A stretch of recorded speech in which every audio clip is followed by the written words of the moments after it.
So the supermoon is fucking crazy, right?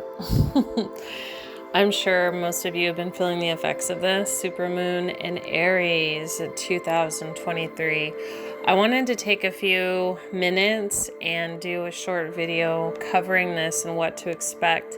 I don't usually do these types of cosmic astrological type videos of, this is a forecast on what to anticipate for the following whatever. Not saying there's anything wrong with that. I mean, it's absolutely valid, but it's just not my thing most of the time. But in this case, I was feeling spirit-led to talk about it, so I wanted to get into it. Here's why. A lot of people aren't talking about this, but this supermoon is wrapping up karmic issues with connections. Specifically romantic, but it could also be friendship, it could be family, it could be business partner, relationships, anything really. But I've just noticed this energy where conflicts are arising to be dealt with and addressed. This has happened for most people a couple days leading up to the supermoon, with the supermoon kind of being the quote-unquote fiery climax, which is kind of interesting because the actual oracle cards that I have, my moonology cards that I use, actually show that as the message for full moon in Aries. It says, a fiery climax approaches. So for a lot of you, it may be reaching its head today. For others of you, it reached its head yesterday, okay? And for the remaining few, you will feel it reach its head and sort of taper off by tomorrow. Now, it is a little odd. I think most of us, when we think of supermoon or even a full moon in general, we don't typically think of it as wrapping up karmic connections. But there is this energy. You have to remember that, first of all, behind the scenes, we have Saturn and Pisces, okay?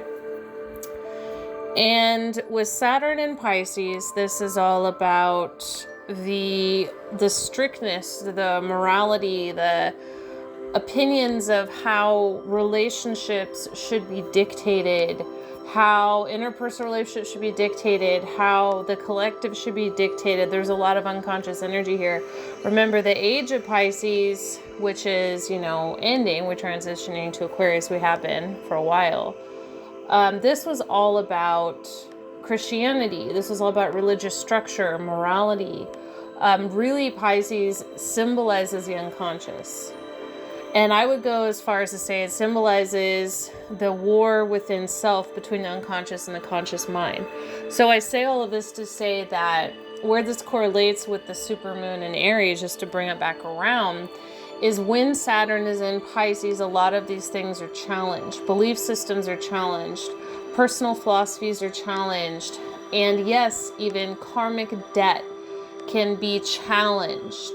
And what I mean by challenged, I mean brought to the forefront. And that's what Saturn does, because Saturn is a timekeeper. Saturn is the perfectionist. Saturn is a taskmaster. Saturn is the bringer of karma, the resolution of karma, all of this. So with that in Pisces, all of our unconscious shit is coming up. And with the moon transitioning through Aries with a full supermoon, it's really amplifying this. And it's coming out in relationships, and I believe this also has a connection to Pisces with the whole two fish swimming in opposite directions. Relationships represent the yin and the yang, right? The masculine and feminine. Whether you're a man or a woman, I'm not going to get into all that shit. I'm just saying, masculine and feminine energy polarities. There's gender energy polarities in the universe, according to the ancients, going way past Hermeticism. Masculine and feminine are energy polarities. So that's what the fish also represent, is the energy polarities. In fact, you see the koi fish swimming in the symbol of the yin yang, right? Or the yin yang. All right, I'm always mispronouncing shit, so just nobody come for me on that. You know, I'm not in Taoism or Taoism, again, another.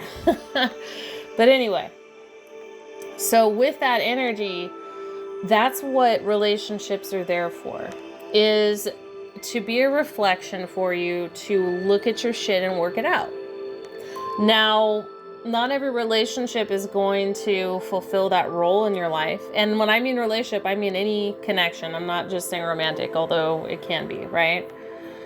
But any relationship is an opportunity for our unresolved shit to be mirrored back to us. So with the unresolved karma aspect, what I mean by karma is the stuff that we haven't processed that's built up from past actions.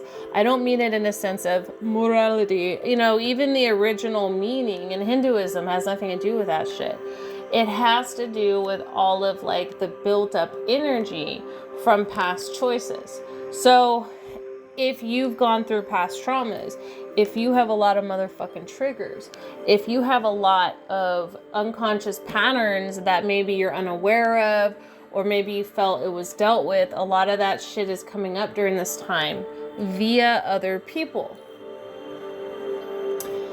And with this being a Friday, which is Frida's day, which is Venus day, then we have that whole Mars conjunct Venus as well. Okay? So this whole thing is all about resolving karma, releasing what doesn't serve. And again, not normally something we think of when we think of like the full moon or the super moon, but that's the energy.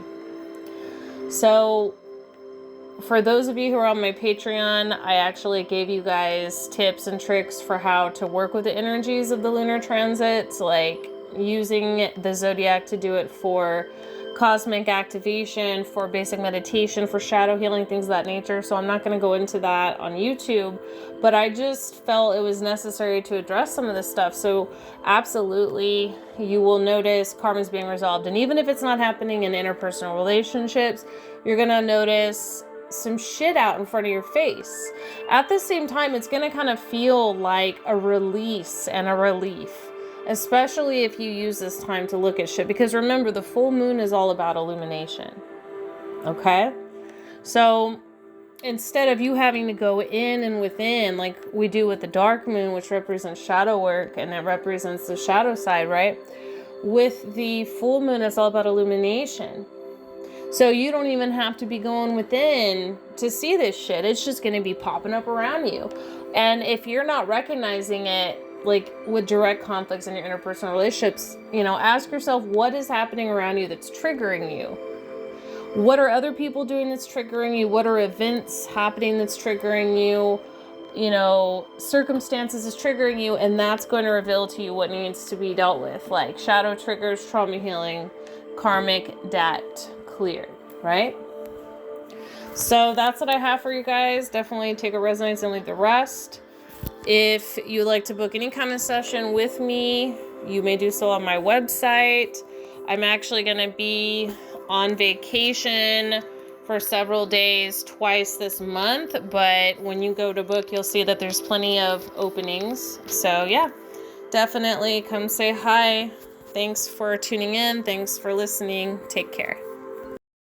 Check out my website, thetantricdragoness.com, to book a private akashic reading or any other reading. Also, akashic portraits, consultations, shamanic journeys, starseed charts, primordial dragon fire healing, and much more. You can also subscribe to Patreon to learn how to do a lot of this yourself through various templates I've designed.